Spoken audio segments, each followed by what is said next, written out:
لقد جاءكم رسول من أنفسكم عزيز عليه ما عنتم حريص عليكم بالمؤمنين رؤوف رحيم. Bismillah, alhamdulillah, wassalatu wassalamu ala rasulillah wa ala alihi wa sahbihi wa man walah wa ba'd. Para sahabat yang dirahmati Allah, kalau kita punya anak-anak gitu, anak kecil, anak-anak balita yang biasa atau lagi deket-deketnya sama kita, khususnya seorang ayah, biasanya kalau pergi ke masjid, anak ini dibawa gitu ya. Atau dia pengen ngikut ayahnya ke masjid.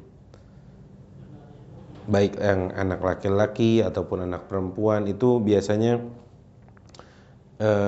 bahasa kita tuh pengen ngikut ya, pengen ngintilin gitu ya. Itu biasa. Karena di usia-usia segitu memang anak-anak kita sangat dekat sekali sama kita. Nah, kemudian ayahnya pun akhirnya membawanya ke masjid. Sampai di masjid, anak itu sholat, anak itu ikut gerakan kita gitu ya. Anak-anak itu melihat, menirukan dan lain sebagainya. Terkadang dia bercanda karena asik dengan masjid yang mungkin ber-AC, ada karpetnya, dari ujung ke ujung karpet dan lain sebagainya.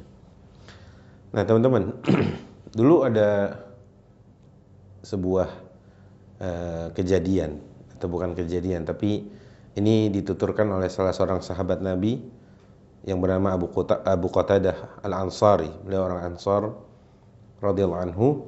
Suatu kali dia melihat Rasul sallallahu alaihi wasallam sedang membawa Umamah bintu Zainab binti Rasulullah sallallahu alaihi wasallam. Cucu beliau, Umamah namanya. Umamah kecil ini digendong oleh Nabi SAW ke masjid. Kemudian ketika Rasulullah SAW sholat, Umamah ini tetap digendong oleh Nabi. Ya, digendong oleh Nabi SAW. Ketika Rasulullah SAW sujud, ya, itu Umamah itu tadi diletakkan di samping Nabi SAW. Kemudian jika Nabi selesai dan ingin berdiri pindah ke rakaat selanjutnya, maka Nabi SAW kembali menggendong Umamah kecil tadi. Nah artinya apa teman-teman? Apa yang bisa kita lihat dari kisah atau yang dituturkan oleh sahabat mulia Abu Qatadah Al-Ansari tadi? Itu tandanya apa hikmah yang kita ambil? Pertama, Nabi SAW membiarkan anak kecil juga ikut dibawa. Artinya membiasakan bahwa anak kecil itu nggak apa-apa. Bahkan diajak sholat. Bahkan ketika sholat tetap digendong. Mungkin sebagian kita pernah melakukan itu. Atau pernah menyaksikan pemandangan seperti itu. Dan artinya Rasulullah pun sama. Rasulullah pernah menggendong anak kecil ketika sholatnya. Ketika hendak sujud, beliau meletakkannya di samping kiri atau di samping kanan di sisi beliau sallallahu alaihi wasallam. Hikmah yang pertama yang tadi saya katakan adalah Rasulullah terbiasa membawa anak-anak kecil, bahkan hadir dalam satu praktek ibadah yang agung, yaitu sholat. Karena kita tahu anak kecil itu dari melihat kemudian nanti menirukan. Harapannya ketika kelak ia tumbuh menjadi besar, ia terbiasa dengan pemandangan masjid, biasa dengan kondisi masjid, dekat hatinya dengan masjid, hatinya terpaut dengan masjid dan lain sebagainya. Kemudian hikmah kedua yang bisa kita ambil adalah lihat bagaimana Nabi SAW tidak gengsi. Meskipun beliau panglima, seorang pemimpin di Madinah, tapi sama anak kecil itu tetap berkasih sayang. Beliau gendong dengan tangan beliau sendiri. Beliau tidak gengsi gitu ya. Ini sebagian kita baru jadi imam mushola aja, anak yang ngikut, sana. Nggak usah ikut gitu ya. Padahal ini kedudukan yang baru imam musola loh ya. Atau imam masjid jami lah katakan gitu. Tapi lihat Rasulullah SAW. Bahkan sempat-sempatnya menggendong anak kecil ketika beliau sedang mengimami para sahabatnya yang lain.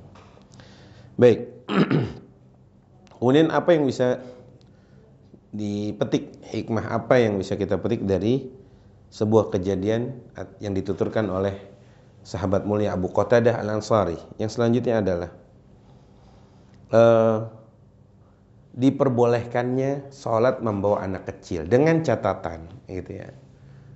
Jangan dilarang, nggak usah ikut nak, ribet, nggak usah ikut nanti kamu bercanda. Jangan larang anak-anak kita untuk hadir ke masjid, sebab yang akan meramaikan masjid itu mereka nantinya. Karena kalau kita melarang anak-anak itu hadir ke masjid, mereka lah yang nanti ketika besarnya mereka enggan ke masjid. Nauzubillah gitu ya. Artinya boleh membawa anak-anak ke masjid dengan memperhatikan hal-hal ya kebersihannya. Kalau dia masih mungkin belum bisa buang air kecil sendiri, berarti harus dipakai diapers, pampers gitu lah ya, dan lain sebagainya. Untuk menjaga kenyamanan bersama, termasuk apabila khawatir anaknya misalkan agak susah diem gitu, takutnya terkemana ketika sholat kemana-kemana, itu perlu diperhatikan juga. Tapi pada asalnya dari kisah yang tadi saya sebutkan, anjuran dari Nabi untuk, bukan anjuran tapi Nabi mengajarkan kita untuk membiasakan untuk membawa anak-anak kecil ke masjid agar anak-anak itu tumbuh nantinya terbiasa dengan lingkungan yang baik, terbiasa melihat praktek-praktek ibadah di masjid, bahkan harapannya hatinya pun terpaut di masjid Allah Azza wa Jalla. Kira-kira itu teman-teman. Semoga kita lebih bisa meniru Nabi kita dalam rangka berinteraksi dengan anak-anak kecil insyaallah. Aqulu qouli hadza wa astaghfirullah wa lakum. Wassalamualaikum warahmatullahi wabarakatuh.